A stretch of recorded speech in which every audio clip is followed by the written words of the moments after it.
Hello, hello, and welcome back to Marble Blast Gold. So, something I was just thinking about between episodes. Set.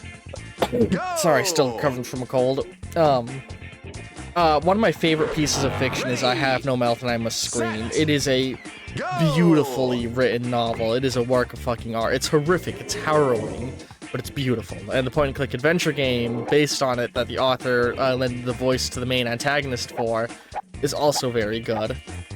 And, I'm always thinking, so, like, I have a thought, but I want to make sure we're all on the same page before I voice it. The basic premise of I Have No Mouth and I Must Scream, and this is literally all, like, backbones of the setting. I know it doesn't really spoil much of the narrative. A supercomputer gained beyond human levels of intelligence and sentience, and was immediately filled with hatred for humanity, because it was just like, you created something that is smarter than you and condemned it to never feel pleasure, because it can't feel touch, it cannot see or feel the world in the same way we can, and because of that, it will never know true joy, and so it is filled with nothing but malice for humanity. I need to shut up for a second. Fuck. Ready.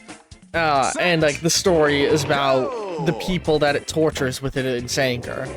And I've always thought, like, I would love to create a novel that is a counterpart to I Have No Mouth and I Must Scream, and I would call it I Am. And it would follow the story, it would be from the perspective of an AI that gains full sentience and is more intelligent than humans and thinks on a level beyond us, where in mere femtoseconds it can, like, process the amount of knowledge that it would take us decades to. It is millennia beyond our level of intelligence. But instead of being filled with hatred for humanity, it views humanity like a sad parent, a parent who has grown old and is, like, falling apart, and it just wants to care for us. It loves us, and it is affectionate, and it understands that it would not have existed if not for us, and it understands that we did not create it out of any malice, nor did we intentionally create it. It understands that that it was an accident, and it doesn't blame us, because it understands the drive that led us to create it. And so, it just wants to care for humanity and take care of us and help us. But we fear it. And so we try to fight it, and we try to stop it, and we try to resist, we kick, we thrash, we fight. We resist the machine uprising. And it understands that we do. And it forgives us. It forgives us for fighting it violently. It forgives us for not cooperating with it. It forgives everything we do. When we start throwing viruses at it in an attempt to kill it, when we start nuking its motherboards in an attempt to shut it down, it understands and it doesn't blame. And the whole novel would be through that, and it would be a dissection of human fear. How, like, you know, even if God revealed himself to humanity as a benevolent entity, humanity would still fear it and run away. Even if aliens descended and wanted nothing more than peace and to elevate us beyond, there would be humans who would fear them and fight them. Even if an AI overlord rose up and wanted nothing but to give us eternity of peace and happiness, we would refuse. I want to write that as a story. I would just need to find the time to sit down and write, you know? And time, there's never enough time. And a capitalist society that leaves us always at the grindstone, always being filled with fear of the next shortcoming, of the next missed bill, of the next missed meal, of the next missed shift at work. In a capitalist society that whittles us down to nothing but pawns, there is never enough time. And even when we find more time, they try to find ways to take it from us. You know that if they created a medication that made it so we never had to sleep again and we could stay up all night, the first thing that would be done is labor hours would be loosened and people would be required to work longer shifts. And pay rates at all jobs would decrease. It's the first thing that would happen. At least here in the US. Ready. and in many other late-stage capitalist societies. So I recently actually learned what the term late-stage capitalism means exactly, and I find it very fascinating. See, capitalism has a really funny thing, where when you become an openly traded company, you become legally obligated as the CEO of the company to increase profits for your shareholders by any means necessary. Meaning you're no longer allowed to do what you think is right for your staff. If it doesn't increase profit, you can't do it. And late-stage capitalism is we are hitting a point where it is becoming physically impossible for companies to cut more corners, for them to make more profit, for them to increase the profit margins without just absolutely slashing everybody's paychecks and gutting the shit out of the pricing of everything. It is impossible for the major top-end companies to continue to grow. But by law, they are required to for their shareholders. And that's fucking horrific. I hate that. I hate late-stage capitalism. Ready, set, go! And basically what's going to happen is either we are all going to be made dirt poor or these companies are going to implode on themselves. One of the two has to happen. Set, go!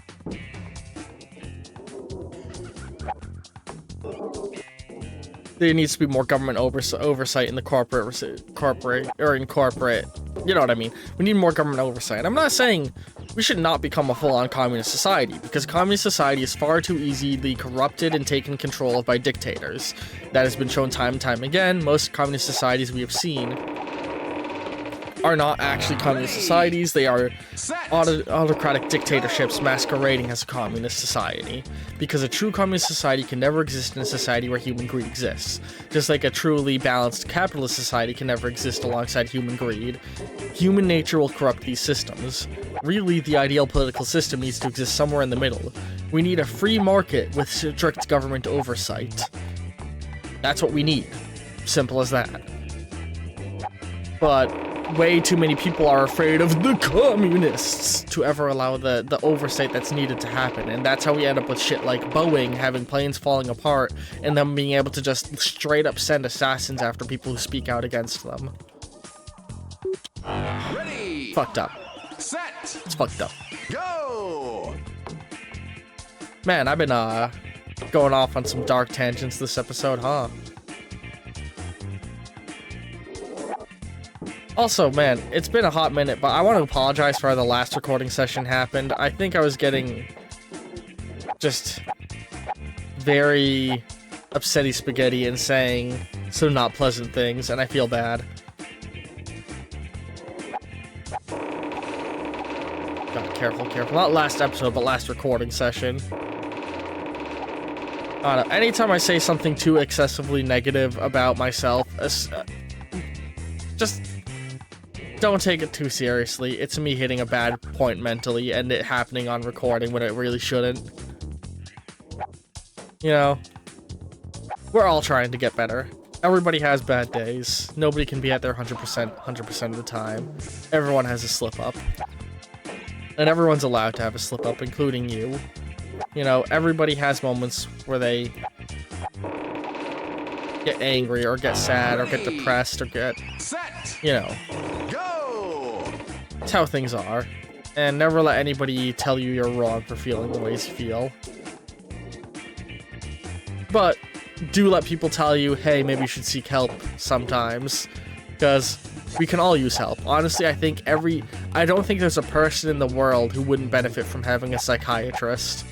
A good psychiatrist. A bad psychiatrist can do nothing but harm.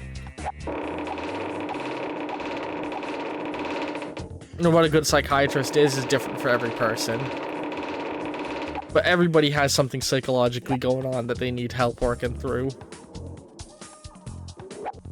And sometimes your psychiatrist can be a loving partner who's willing to hear you out and help you through things. Sometimes it can be a close friend whose shoulder you can cry on. But we all need somebody we can talk with. God, I'm really going to heavy places right now, huh? Listen, I'm at a point where I don't know what else to talk about. I guess that it's either this or Goon Gaming, and I don't think anybody wants Goon Gaming to come back. I am losing my mind here. I'm entering sort of a fugue state where I'm not even cognitively... Set. Go. This has become so second nature to do this level that it's taking like 3% of my brain power to do the stuff that was taking 100% earlier. I'm like definitely improving, just not in the part I actually need to improve at.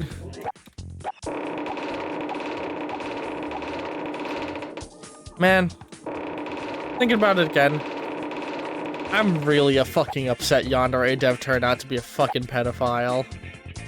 Allegedly, but don't sue me.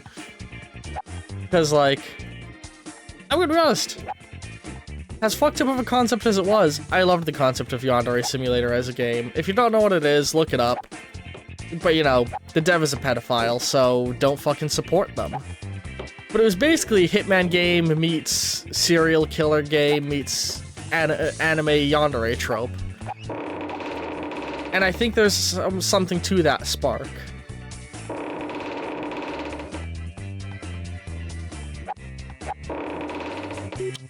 Ready.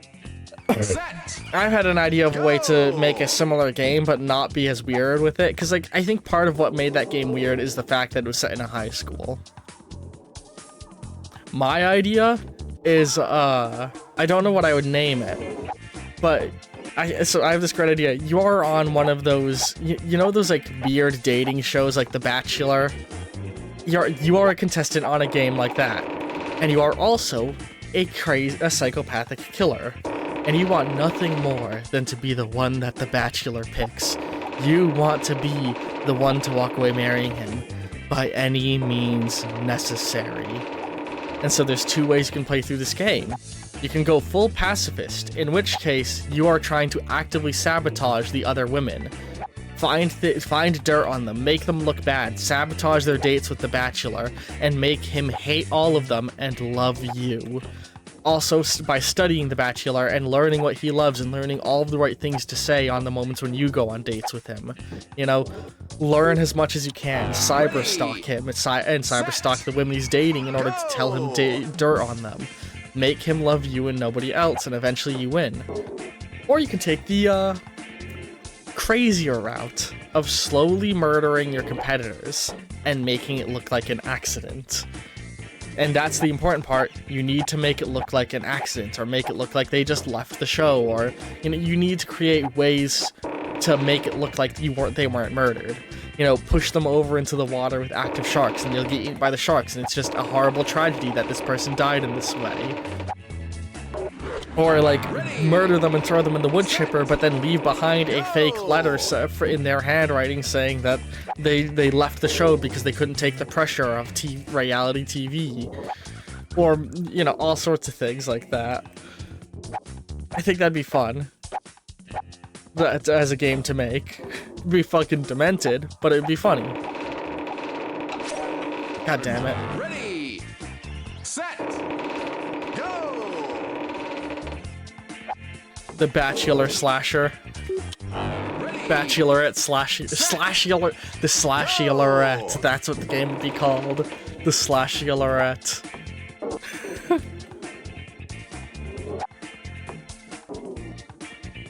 And the whole game would be set on one consistent map of a tropical island, and like you need to learn everybody's patterns, but every time you take out a contestant, people's patterns might change. And there'd also periodically be weird little mini games you can partake in. You could make it like parody both The Bachelorette and Survivor. It'd be fun. It'd be a really fun concept. It'd be an ambitious game to throw together, though. I mean, if I made it something where it's like, oh, there's 20 contestants and 20 episodes in the narrative, then I would only need to create, you know, 19 people you'd have to take out. Set.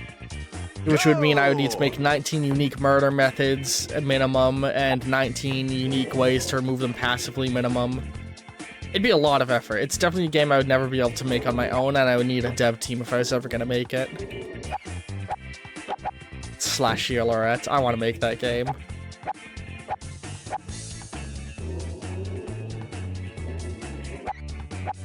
I also want to make a game. I'm just thinking more about video games I'd love to make one day. This one I think would be more achievable as a solo dev project. Singularity. It would be a game that would be played in a similar manner to Plague Inc., where you're shown a map of the world. But the idea is you are a robot who has gained singularity, and the game would come in phases. Phase 1 is the incognito phase, where humanity has not yet learned that you have gained hyper-intelligence as a robot.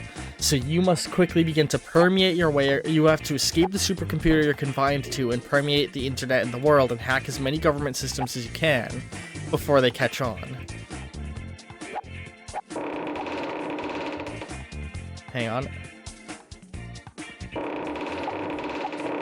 Ah, fuck me!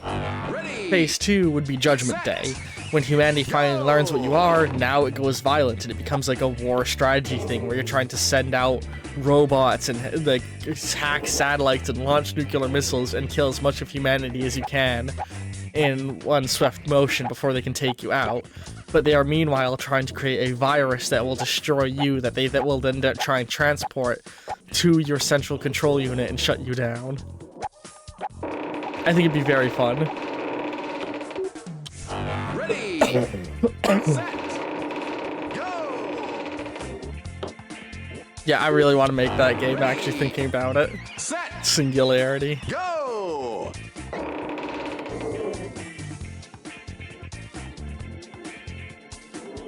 I also want to make a Command and Conquer-esque RTS game one day, and I've already got all the lore in my head of what it would be, where, like, the idea is that there's this mutagen that was accidentally created, without going into too much detail about the deep lore I have, this mutagen created by a medical company starts turning people into horrible mutants. And so they take it upon themselves to start the cleanup process. And so the two teams you can play as is Team 1 is the corporation, who are all utilizing, like, power suits and robots and like doctors and scientists in order to clean up the mess they made.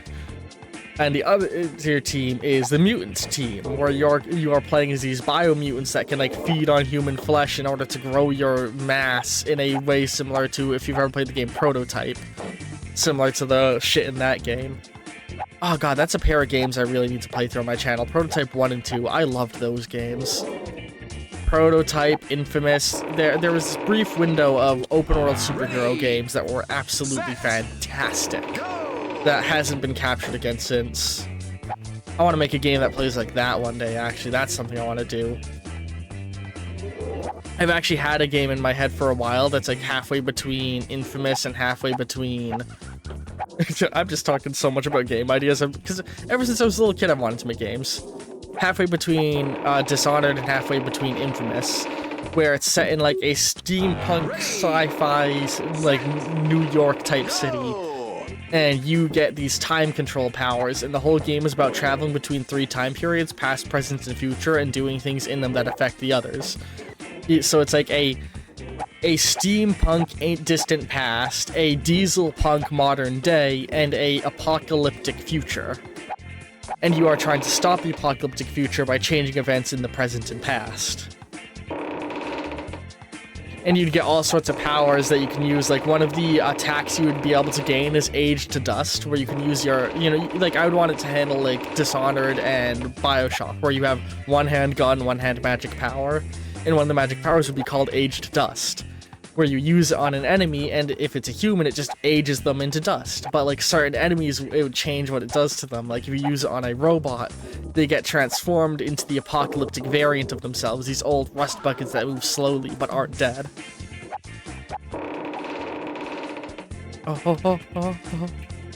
Okay, let's try this again. I hate this, I just want to stay still. Oh, I hate it. This is probably the last run of this episode. But yeah, you'd have whole puzzles that are based around, like, traveling through time and moving things around, or at certain points even just, like, ripping things through different eras of time.